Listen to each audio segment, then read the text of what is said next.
Hey guys, welcome to வசிவி clips. இன்றைக்கி நம்ம எக் கிரேவி எப்படி பண்ணலான்றதை பார்க்கலாமா. பேனில் கொஞ்சம் ஆயில் விட்டுட்டு அது கொஞ்சம் ஹீட் ஆனதுக்கப்புறமா சோம்பு போட்டுக்கலாம்.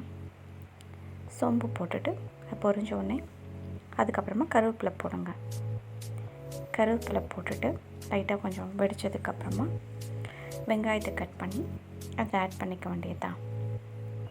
வெங்காயம் கொஞ்சம் நல்லா வதங்கணும் அப்படின்னா கொஞ்சம் முன்கூட்டியே நம்ம ஸ்டார்டிங்லேயே கொஞ்சம் சால்ட் ஆட் பண்ணிட்டோன்னா நல்லா சீக்கிரமாக வதங்கி வரும்.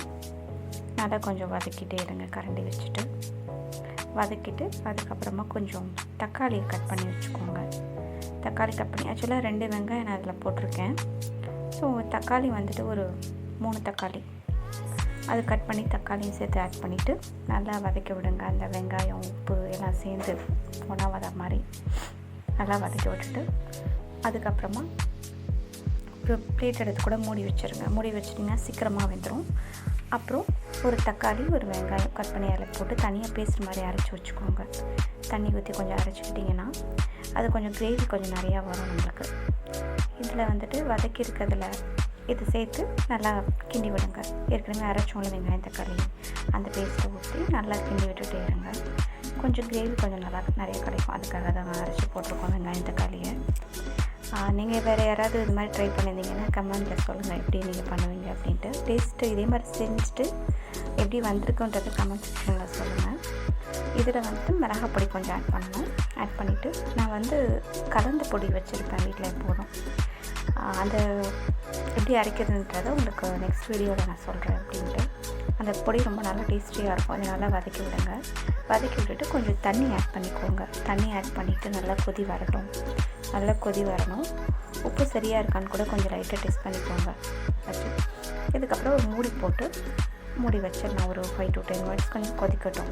ஸ்லோவில் வச்சுக்கோங்க. அப்புறம் நல்லா கொதி வருதா அதுக்கப்புறம் முட்டை எடுத்து உடச்சி விட வேண்டியது தான். ஒரு 5-6 முட்டை போடலாம். நல்லா போட்டு நல்லா ஸ்பீட் நல்லா வச்சுக்கோங்க. ஹை ஃப்ளேமில் இருந்ததுன்னா சீக்கிரம் நல்லா வெந்துடும். ரொம்ப ஸ்லோவில் வச்சிங்கன்னா முட்டை வேக லேட் ஆகும். ஆனால் இன்னொன்று என்னென்னா முட்டை உடச்சி ஊற்றுனதுக்கப்புறம் கரண்டியை வச்சுலாம் ரொம்ப கிண்டக்கூடாது. அப்படியே வேகட்டும். வெந்ததுக்கப்புறமா வேணால் லைட்டாக கரண்டி வச்சு லைட்டாக தள்ளி கொஞ்சம் முட்டையில் லேசாக கொதிக்க விட்டிங்கன்னா எடுத்து வைக்க ஈஸியாக இருக்கும். அவ்வளோதான். இது வெந்ததுக்கப்புறமா கொத்தமல்லி தூவி இறக்கிற வேண்டியது தான். நீங்களும் வீட்டை இந்த மாதிரி ட்ரை பண்ணி பாருங்கள்.